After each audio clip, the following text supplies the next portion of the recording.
সুখ হচ্ছে আলহামদুলিল্লাহর ভিতরে। সুখ আছে কিসের ভিতরে? যে কোনো পরিস্থিতিতে আমরা থাকি না কেন, বিপদে আপদে, সকালে বিকালে, শীতকালে গ্রীষ্মকালে আমরা কি পড়ব? আলহামদুলিল্লাহ পড়ব। এর কারণ চাহিদার কোনো শেষ নাই। যার আছে যত বেশি সে চায় তত বেশি। প্রশংসা যে করবে তাকে নেয়ামতের বাড়ি ধারা আরো বাড়িয়ে দিবে কে? এজন্য আফসোস করব না প্রশংসা করব? অভিযোগ করব না শুকরিয়া করব? আল্লাহ অনেক দিয়েছে, ঠিক কি না?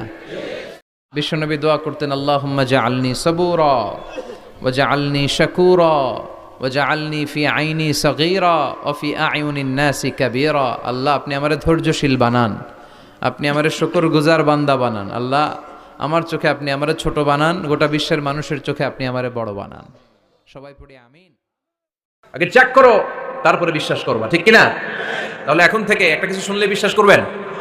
একজন এসে বলল, ভাইজান আপনার মেয়েরা দেখলাম আরেক ছেলের সাথে বাজারে ঘোরাফেরা করে, ওই রমনার বটমূলে দেখলাম আপনার মেয়ে আরেক ছেলেরে নিয়ে ফষ্টি নষ্টি করে, লোকের কথা বিশ্বাস করে বাসায় যে মেয়ের চুলের মধ্যে ধরে মাইর, আইজো মায়ের কাইলো মাইর। এরকম হইতে পারে না? হয়তো ওই লোক আপনার মেয়ের মতো দেখতে আরেক মেয়েকে দেখছিল। এরকম হয় কিনা সমাজে?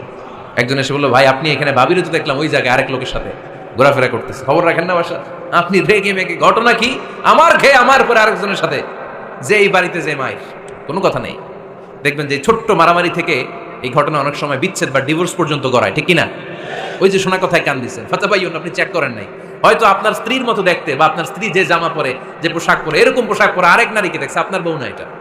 আপনার মেয়ের ব্যাপারে যে তথ্য দিয়েছে এটা সঠিক নয়, সে আপনার মেয়ের মতো আরেকটা মেয়েকে দেখেছে, এসে আপনার কাছে বলে দিছে, আপনি বিশ্বাস করছেন। ভেজাল আছে না নাই? এই ভেজালগুলোকে থামানোর জন্য কোরআনে এই বিধানগুলো নাজিল করেছে কে? তাহলে ফরিদপুরের ভাইরা, সমাজ